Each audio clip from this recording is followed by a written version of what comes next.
When I see a library, especially a library like this one, which is in a castle, the building has its own spirit. So you are really impressed and you somehow going deep into history and knowledge all the same time. And you think that, okay, all these books are carrying stories that are ready just to be discovered.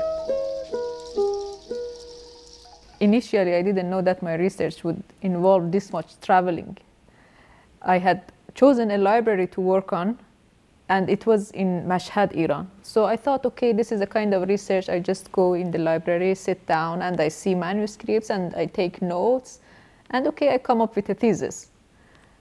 But soon when I started it, I realized that the historical library I wanted to work on was already scattered around the globe. So it made me travel after the books.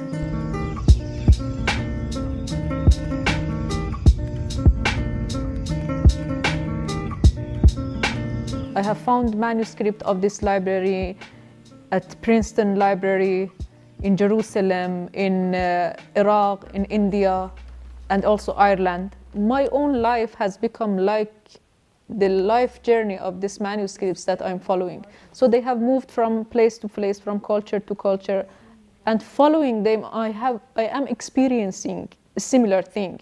And this translocation, this transition is a central part in my research and following my research in my own life.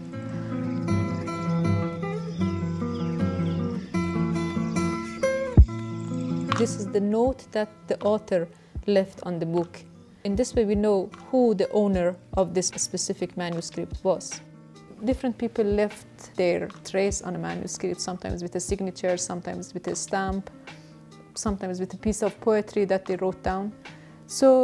And these are the things that I'm mostly interested in. For example, in this manuscript, we see that at the end there is a note left that I read this book at this time in this place, and signing with name and who the person was. So with this kind of information that I get from the manuscript, I can know what kind of people, with what kind of background, from which places were in the reading circles. These pieces you try to connect.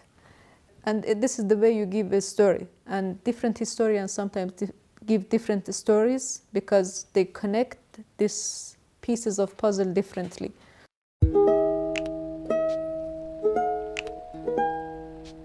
So the network, the friendship, and combined with traveling, this is what makes MIDA special. We are a group of different people, but working on the same project, having individual different projects, but all of them under the same umbrella of mediating Islam in the digital age. And we are in different places, and each one of us in their own place is traveling from their own place to other places. And then at points in time and the space we come together. So I think all about MIDA is also traveling and mobility and circulation of knowledge and people and places. This is common between all of us. Mm-hmm. I think many of us are traveling a lot. It's adventure. It's, you know, you need to take adventure. It's not something comfortable. It is a struggle, but it is usually worth it.